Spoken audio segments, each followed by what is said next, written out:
investment in infrastructure beyond the streetcar too. And I try and make a lot of noise about the city doing a good job delivering on first things first, and that is basic services.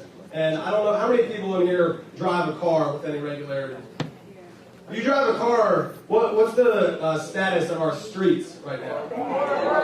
Horrible. I would agree that they are horrible. And it's not fun to drive over a pothole. It might cause some sort of expensive car damage.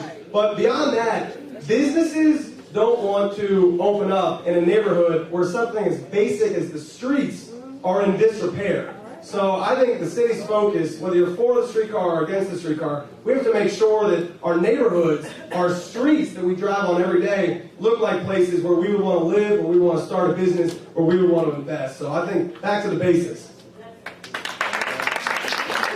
One of the things you'll see in my literature is, where there is no vision, there's no future, right? And we've been in Cincinnati long enough to know that there have been so many opportunities that have come to Cincinnati that would have allowed us to be progressive, allowed us to be competitive, right? With not only keeping you guys here, but attracting people like you here that you might want to marry and have some babies with. And so this is an opportunity for us, right? To be able to create something that will attract people and keep you here. And I don't disagree with PG. We certainly have to take care of today. But you guys, if we repaired the streets today and didn't do anything in the future, would you still stay? Because there are cities out there that are doing that, and they're building the future. And we lose young African-American, college-educated people every day because of it. And I'm tired of having goodbye parties. I want to have some let's stay and have a good time and come on in parties. How about that?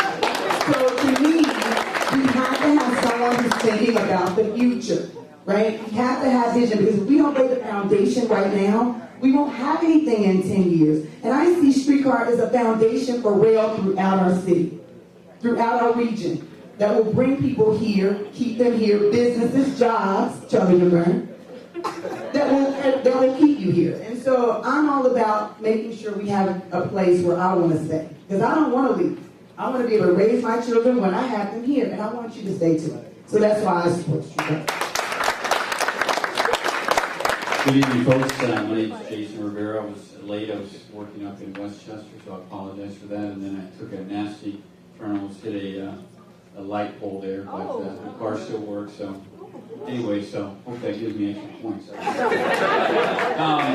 No, look, I have a great opportunity of serving on SWAAGG, which manages Metro, and unfortunately, what we hear is not really the real arguments that are going into place. Because let's face it, I kind of feel bad for the streetcar a little bit. If I was a streetcar, I would kind of feel bad, because it's almost as if the streetcar is being blamed for everything wrong that's in Cincinnati.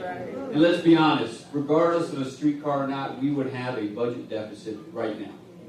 And we would still be struggling with that.